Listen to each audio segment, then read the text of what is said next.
Hello, I am Dr. Devendra Singh, retired principal of Homeopathic Medical College, director of Expert Cancer Homeo Clinic, which is situated in Lucknow, Delhi and Mumbai.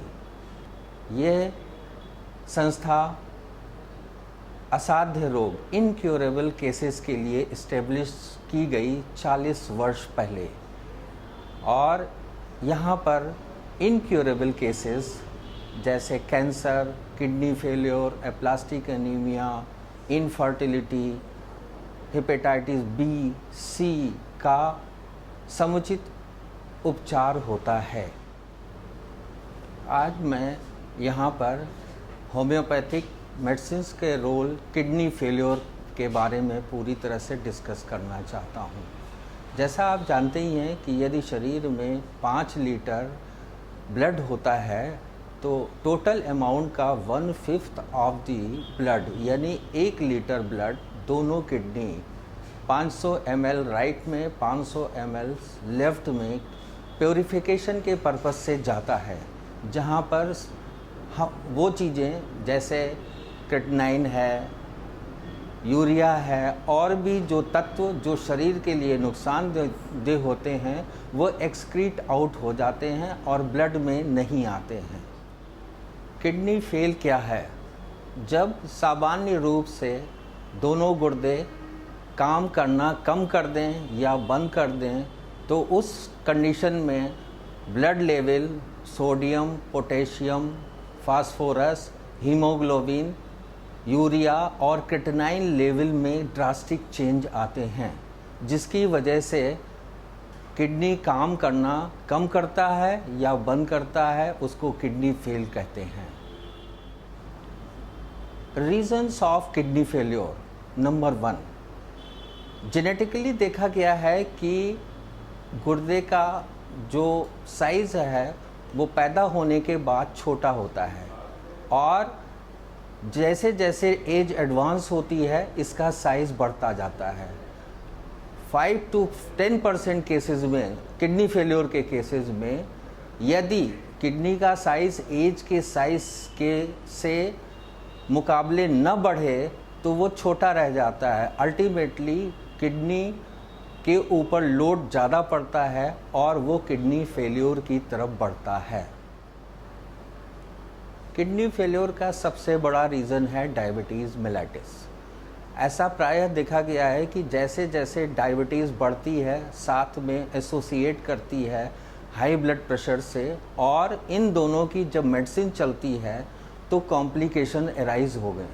Hindustan में प्रायः यह देखा गया है कि patient को यदि एक बार कोई लर्नड डॉक्टर दवा लिख देता है तो वो सालों साल उस दवा को खाता रहता है। नंबर 1। नंबर 2, कभी उसकी कोई जांच नहीं कराता है, जिसकी वजह से बॉडी में एक रिएक्शन होता है और किडनी की डिसफंक्शनिंग होना स्टार्ट हो जाती है।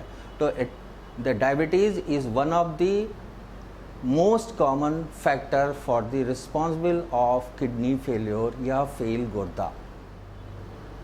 आज के परिप्रेक्ष्य में यह देखा जाता है कि पढ़ा लिखा व्यक्ति से लेकर देहात का मरीज भी जब कोई बीमारी आती है तो वो मित्रों की सलाह से, अपने रिलेटिव्स की सलाह से या मेडिकल स्टोर में डायरेक्ट वहाँ पहुँच के ड्रग्स लेता है और बिना राय के, बिना प्रिस्क्रिप्शन के उस दवा को खाता रहता है, जिसकी वजह से किडनी की फंक्शन में एक एबनॉर्मलिटी आती है। ऐसा प्रायः देखा गया है कि हमारे हिंदुस्तान में हम सबसे कम खर्च अपनी हेल्थ पे करते हैं। न तो हम रूटीन एग्जामिनेशन कराते हैं, न किसी लर्नड डॉक्टर को दिखाते हैं। 90% जनता जो आज यह कार्य कर रही है, केसेस ऑफ किडनी फेलियर उतने ही हमारे समाज में बढ़ते चले जा रहे हैं। होम्योपैथिक मेडिसिन्स और उसका किडनी फेलियर में क्या रोल है?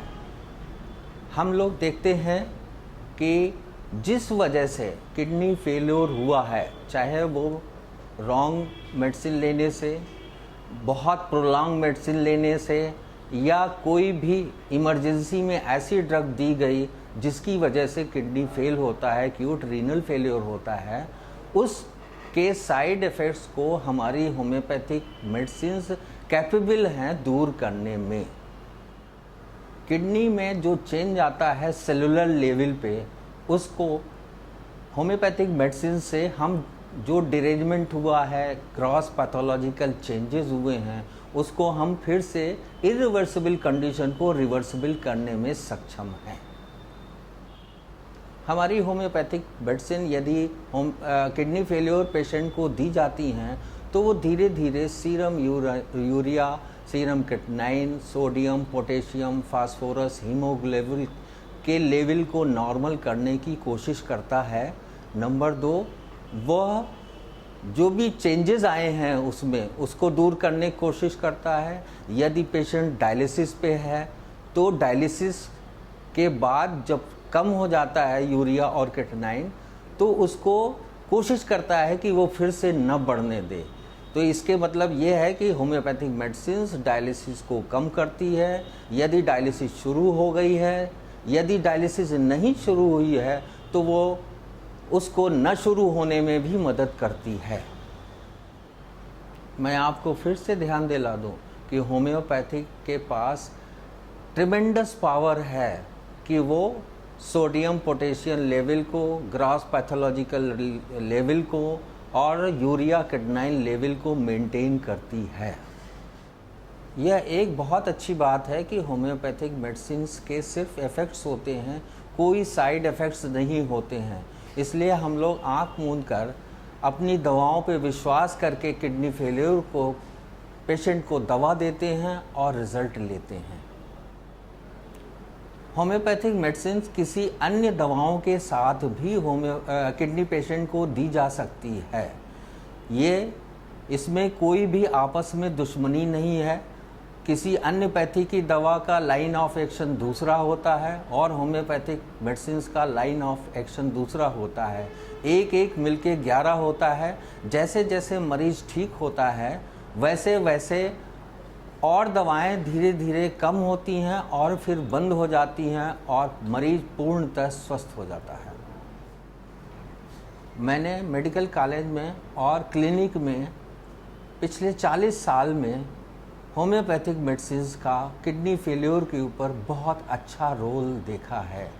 अब किडनी फेलियर से घबराना नहीं, होम्योपैथिक है ना। आजकल किडनी फेलियर के पेशेंट के लिए एक आम बात हो गई है कि जब किडनी फेलियर पेशेंट की क्रिएटिनिन 4 से ऊपर जाती है तो डॉक्टर्स उसको कहता है कि अब तुम डायलिसिस के लिए तैयार हो जाओ, और जब 7 के ऊपर जाती है तो वो कहता है कि अब तुम अपने रिश्तेदारों से किडनी ट्रांसप्लांटेशन के लिए किडनी की डिमांड करो।